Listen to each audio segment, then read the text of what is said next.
Hi, I'm Jamie Kathol, LG Seeds Sales Agronomist in Northeast Nebraska with this week's Agronomy Tip of the Week.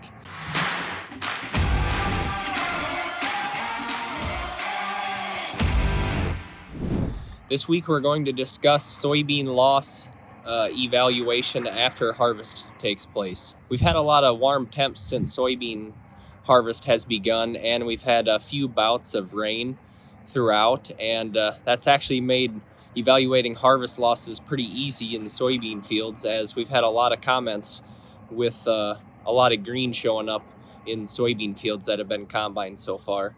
As you can see behind me, there's a combine pass in this field, and you can see everywhere the combine tracks were.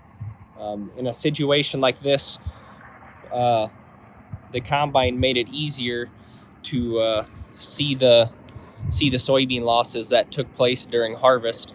This was pretty much all header loss, and the combine tires drove over the soybeans, increased that seed to soil contact, and that's kind of why you see a lot of fields with green streaks everywhere the combine drove. When evaluating soybean harvest loss in bushels per acre, you'll want to count the amount of seeds in 1 square foot of surface area. So here I've got a simple PVC 1 foot square I've made for evaluating soybean losses in a situation like this.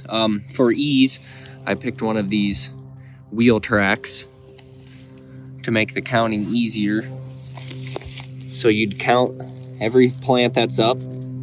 Here we've got 6 plants, and then you'll also count any soybeans you can find in there. So here we have 1 there. So we've got 1 ungerminated seed and 6 germinated seeds. So we'd have a little over 1.5 bushels, 1.75 bushels loss in this spot of the field. Typical acceptable losses, according to universities, is about 3% of total yield. There are 2 main types of losses that the combine operator has an influence on. These are header losses as well as machine losses. In the case of header loss, this can be caused by sickle shatter if the soybeans are being combined at too low of a moisture level. If you get down to 8 or 9%, you're going to increase your header shatter due to the sickle knocking them out of there.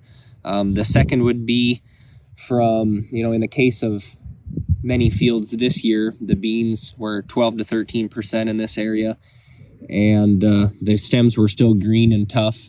And in a situation like that, the combine operator had to run the reel a lot lower than they would typically to help get the beans to feed into the header of the combine.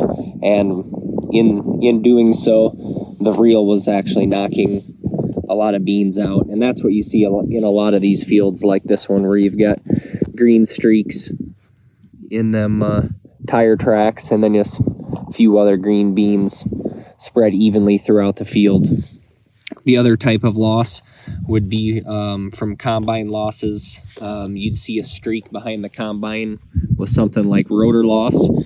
That's easily fixed by the combine operator adjusting the settings to the proper level, and that'll clean up them loss as well.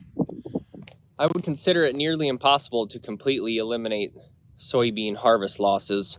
It's always a good thing to go out after harvest each year and evaluate how things went, and see if there's anything you can do to increase your harvest efficiency for the years to come.